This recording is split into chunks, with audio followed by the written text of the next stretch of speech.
as it related. My mom, you know, she was from an Italian family, and she grew up in poorer circumstances than my dad did, who came from a very wealthy family. And my father was very, very proud to be an Italian American, as my mother was as well.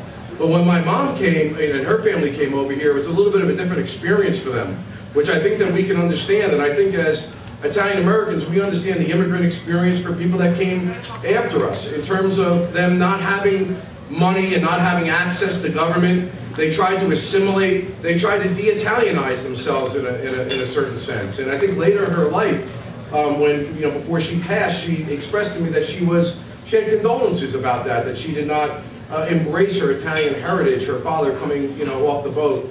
But I think that it really underscores something that's really important to what we're all here about. That's the collective communal experience, whatever ethnic group you're from. And we've tried very hard, and I got to give you know, Chief Chavella, the president of the Italian American Police Society, a lot of credit. The first unit we created when we came into the prosecutor's office, and people thought we were out of our minds, was the Community Affairs Unit. And there was a reason for that. The reason for that was that we wanted to make sure we reached out, got off the ivory tower and reached out to those communities that were disenfranchised, that didn't have a voice. Those people who, like the experience of my mother and her father and the people before in our family, that didn't have the opportunities or the access at things that we, as Italians, I think, embrace the idea that we don't hoard power and fortune as we get better in life. We try to share that vision with the other people who are less fortunate, or the minorities that are coming up, so that they can also prosper in this country. So I'm very proud to be an Italian American. It's what I've known from my father, like I said, since I was a child. It's all I knew. So that was the first reason why this was a difficult choice for me in terms of what to speak about. I'm very passionate about this. The Sons of Italy, President Bergbauer is here. I'm very proud of the fact that we're building bridges with the Sons of Italy and the Italian American Police Society. For the first time, we're forging new bonds so that we can share both cultural experiences and all the great things that both these organizations have. And I think President Bergbauer is going to be speaking a little bit later on. And the Order Sons of Italy is doing something that's very, very dear to my heart. I'm the National Vice President of the Commission for Social Justice in the Order Sons of Italy. And we do a lot of anti-discrimination, but more importantly, positive image for Italian Americans who, unfortunately, in this country, as you know, to my friends who are not Italian American, you've heard it before, and to those who are, what is a regrettable stereotyping of Italian Americans in this country due to media portrayals. So I'm proud, but honestly, there's no mystery to the fact that why Bill Chavella would be my chief or Tom Zalante would be my first assistant prosecutor. It's not because they're Italian American, it's because we share common ideals, a common way of life. We understand about compassion for our victims. And I'm very proud of the work that we're doing in terms of anti-discrimination, in terms of the Sons of Italy and what the Italian American Police Society does, to right the wrong of the injustice of how our people are portrayed in this country. And I'd like to just mention a couple of names that I think that we should all be very proud of and never forget. We are the people that came from a heritage, a grassroots from over in Italy by the name of Virgil and Dante and Cristoforo Colombo and Michelangelo and Da Vinci, and I can go on and on and on, and you know that. Very few other groups can say what we can say about those people. Does it mean we're better? No.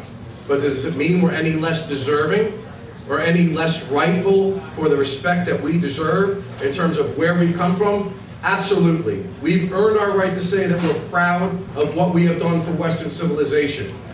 When we look at some names for the United States, because it just doesn't end with those individuals, and if you look at Marconi for wireless telegraph, and we look at Vespucci or Meucci, the true inventor of the telephone, or we look at John Cabot, Giovanni Caboto, or if we look at Philip Mazzei, whose theory on the equality of man was written into the Declaration of Independence. If we look at William Paca, who signed the Declaration of Independence. If we look at Mother Cabrini and all the popes and saints and people that have contributed to what this country is. Columbus came here, Amerigo Vespucci, this country is named after. Beltrami and Bermudi, the individuals who mapped it out for Malaspina, this entire country, we have done and we have earned the right to say that we are proud as Italian Americans, and we should have as much love for our country, and we should be respected for what we have done in this country just as much as anybody else.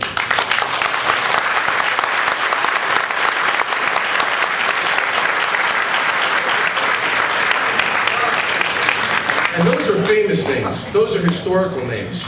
But let's look at this room alone. And I don't mean to be disrespectful to anybody if I don't mention your name, and I don't mean to be. Because my father once wrote a poem called I Am an Italian American, and at the end of that poem, which was very interesting to me, many of you know it, was that it got down to who we are as a people, not the famous names, but who we are as a people, whether or not you're the lawyer or the doctor or the soccer mom or whoever you are that brings those ideals that's great about what we are as a people. Our compassion, our passion, our love for individuals, our love for family, our love to make sure that other people are taken care of. And you look at some of the names in this room. Senator Sarlo and Bucca, Angelo Bianchi, Sam Famosa from the Sons of Italy, Bill Chavella, President of the Italian American Police Society, Tom Zalante, First Assistant Prosecutor, John Setti, and I have no disrespect for Barry Manilow, that's another good thing I like about you, John, wherever you are, God bless you. John Bonanni, and then two people that are very dear to my heart, one is here and one is not, Ed DeFazio, the Hudson County prosecutor who was my mentor and my friend, and Carmen Misano, who was the prosecutor before him, who taught me what it's like to be an honorable lawyer and an honorable prosecutor. Give a hand for Ed DeFazio.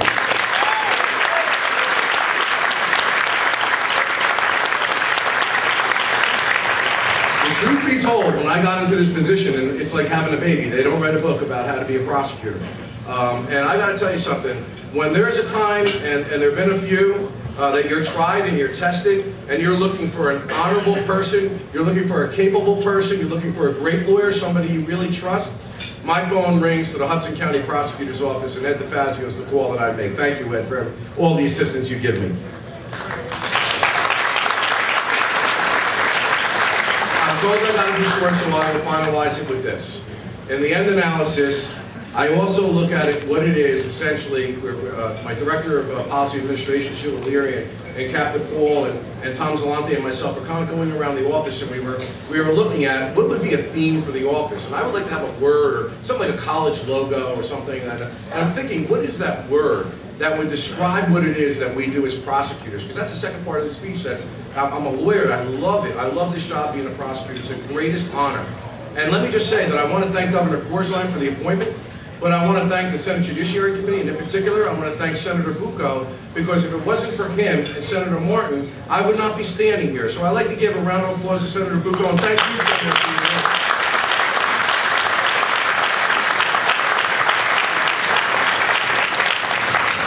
Bucco. Senator Bucco has been very, very good to me since I have been in office, has been very supportive of our crime initiatives. And like Senator Sarlo said, it doesn't make a difference whether you're a Democrat or a Republican. The bottom line is those two gentlemen care about what's good for their community, and they really, really do, and I can tell you that from firsthand experience.